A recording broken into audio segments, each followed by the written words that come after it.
मेरे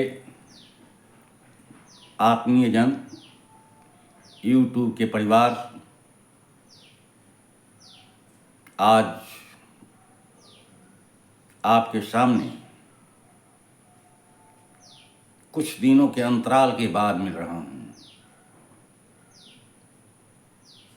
आज का विषय है लोग क्या कहेंगे। अष्टावक्र गीता के आधार पर मैं अखिलेश कुमार मिश्र कथावाचक आपके सम्मुख इस विषय पर संवाद करने के लिए उपस्थित हुआ हूँ।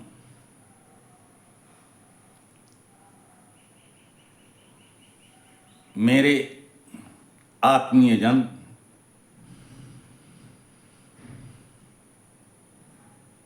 मैं आपसे कहना चाहूँगा कि आज हर प्राणी, हर मनुष्य, पुरुष, स्त्री, बच्चे, सभी लोग इसी भावना से जी रहे हैं कि कोई भी काम करने के पहले वो सोचते हैं कि लोग क्या कहेंगे। लेकिन सज्जनों, आप कुछ भी कीजिएगा, चाहे अच्छा करें या बुरा करें, ये मानव स्वभाव है कि कुछ न कुछ आपकी आलोचना होगी। जब रविंद्रनाथ टैगोर ने गीतांजलि लिखी, पेपर में उनकी बहुत आलोचना हुई।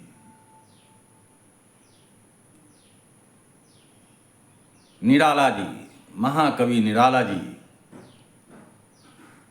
रविंद्रनाथ टैगोर के अनन्य मित्र उनके पास पहुंचे और कहा कि रविंद्र, तुमने देखा है कि गीतांजलि पर कितनी आलोचना हो रही है। महाकवि रविंद्रनाथ टैगोर ने जवाब देते हुए कहा कि अच्छा हुआ कि आलोचना मेरी ही हुई। इसका तात्पर्य यह है कि रविंद्रनाथ टैगोर अपनी आलोचना से विचलित नहीं हुए, क्योंकि वे महाकवि ही नहीं, महासाधक भी थे। उन्होंने मन को जीत लिया था और समझ लिया था कि शरीर, मन और आत्मा क्या है।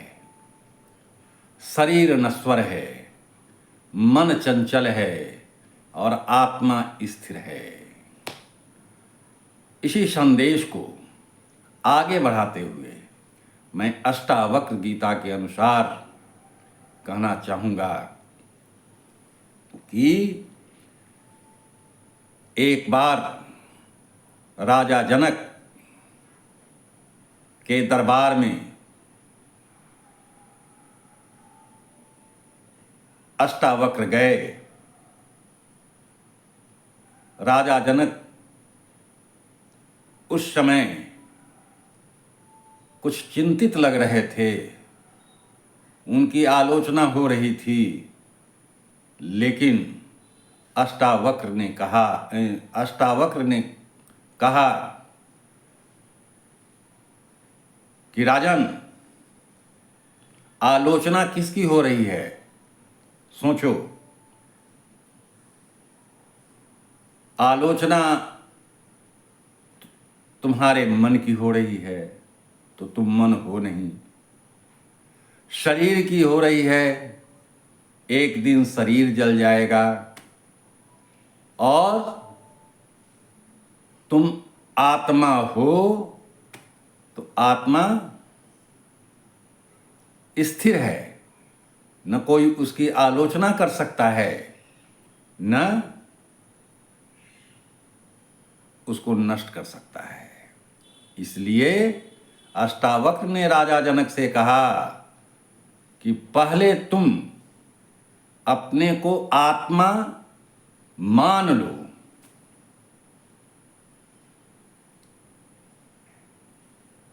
राजा जनक प्रैक्टिस करते करते जब उन्होंने जान लिया कि मैं आत्मा हूं, तो आत्मा पर इसका कोई असर नहीं पड़ता है। आज के अधिकांश लोग आत्म तत्व के विषय में नहीं जानते हैं, और जो जानते हैं वे अपनी आलोचना से या बड़ाई से नहीं डरते, क्योंकि वे मुक्त आत्मा हैं। उनको शिकायत और बड़ाई से कोई फर्क नहीं पड़ता। सज्जनों,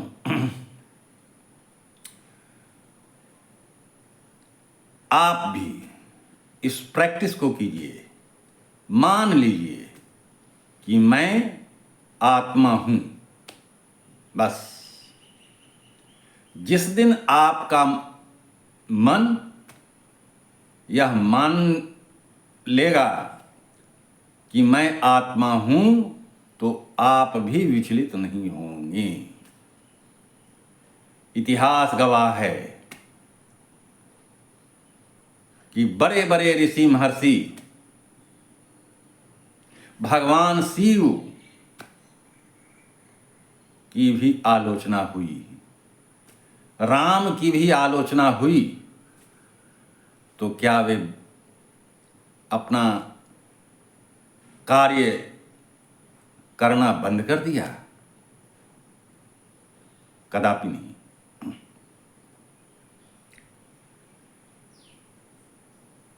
जो व्यक्ति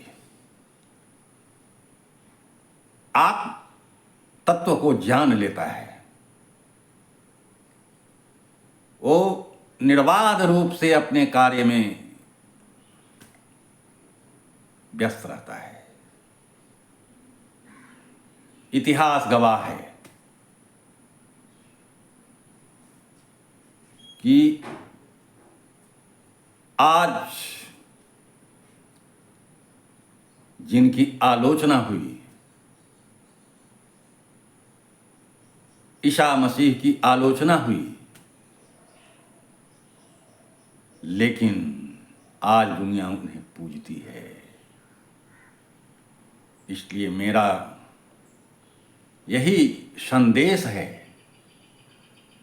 कि पहले आप अपने को आत्मा मान लीजिए और निर्बाध रूप से वो कार्य करें जो शास्त्र सम्मत हो, समाज के लिए प्रेरणादायक हो।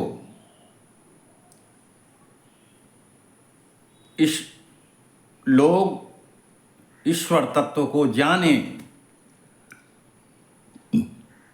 ऐसा कर्म अगर आप करेंगे तो इसकी परवाह न करें कि लोग क्या कहेंगे। अगर आपका कार्य धर्ममय है, जीवन धर्ममय है, ईश्वर में विश्वास है, तो आप इस आलोचना का प्रवाह न करते हुए आगे बढ़ें, आगे बढ़ें, आगे बढ़ें। यही मेरा संदेश है। अंत में आइए हम लोग एक संकल्प लें कि मैं जो भी कार्य करूंगा शास्त्रानुसार करूंगा, समाज के हित में करूंगा। इन्हीं शब्दों के साथ मैं अपने वाणी को विराम देता हूँ। अंत में मैं कहना चाहूँगा कि अगर मेरा यह विचार, मेरा यह कंटेंट अगर आपको पसंद आया हो तो मेरे चैनल को सब्सक्राइब करें, लाइक करें, कमेंट करें और ज़्यादा से ज़्यादा शेयर करें। यही आपका मेरे प्रति सबसे बड़ा आशीर्वाद होगा। धन्यवाद।